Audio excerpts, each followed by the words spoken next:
জনগণের জন্য দেশের জন্য স্লোগানকে ধারণ করে কাজ করে যাচ্ছে দেশের বৃহত্তম শিল্প প্রতিষ্ঠান বসুন্ধরা গ্রুপ। দেশের অগ্রযাত্রায় যারা এর পেছনে কাজ করছেন তাদেরও মূল্যায়ন করছে প্রতিষ্ঠানটি।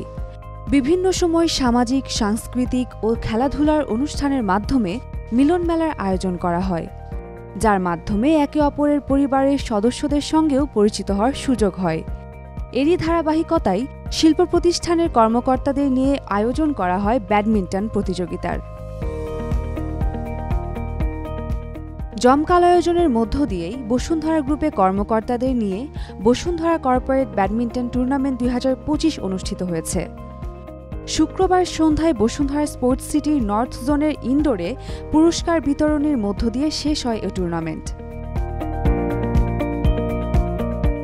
20 ফেব্রুয়ারি থেকে শুরু হওয়া এ ব্যাডমিন্টন টুর্নামেন্টে অংশগ্রহণ করেন ডিজিএম, এজিএম ও অ্যাসিস্ট্যান্ট এক্সিকিউটিভ লেভেলের কর্মকর্তারা।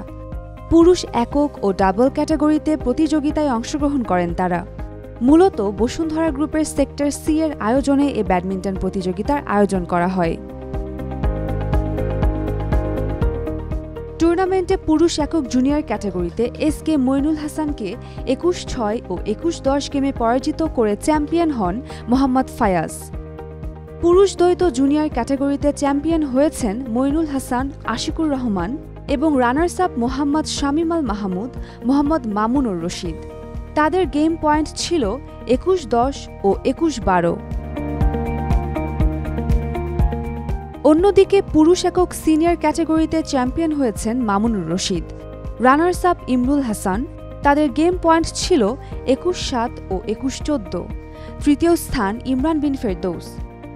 পুরুষ দ্বৈত সিনিয়র ক্যাটাগরির ম্যাচে মুখোমুখি হন মোহাম্মদ ইমরুল হাসান, মোহাম্মদ তারিকুল ইসলাম চৌধুরী ও মামুনুর রশিদ, মোহাম্মদ মাসুদুর রহমান মান্না। প্রথম রাউন্ডে 21-11 গেমে হারলেও দ্বিতীয় রাউন্ডে দারুণ লড়াই করেন ইমরুল তারিকুল জুটি। পিছিয়ে গিয়েও 21-21 গেমের সমতা ফেরান। শেষ পর্যন্ত 24-22 গেমে তাদের পরাজিত করে পুরুষ দ্বৈত সিনিয়র ক্যাটাগরিতে চ্যাম্পিয়ন হন মামুনুর মাসুদুর জুটি। শুক্রবার বসুন্ধরা গ্রুপের ভাইস চেয়ারম্যান সাফওয়ান সোবহান ও তার ছেলে শেজাদ আকবর সোবহান টুর্নামেন্টের ফাইনাল উপভোগ করেন। পরে বিজয়ীদের মধ্যে পুরস্কার বিতরণ করা হয়। এ সময় বসুন্ধরা গ্রুপের DMD and head of accounts finance Imrul Hasan ও টি স্পোর্টসের সিইও ইশতিয়াক সাদেক উপস্থিত ছিলেন। উম্মের রুম্মান ক্রান্তি, ডেইলি সান।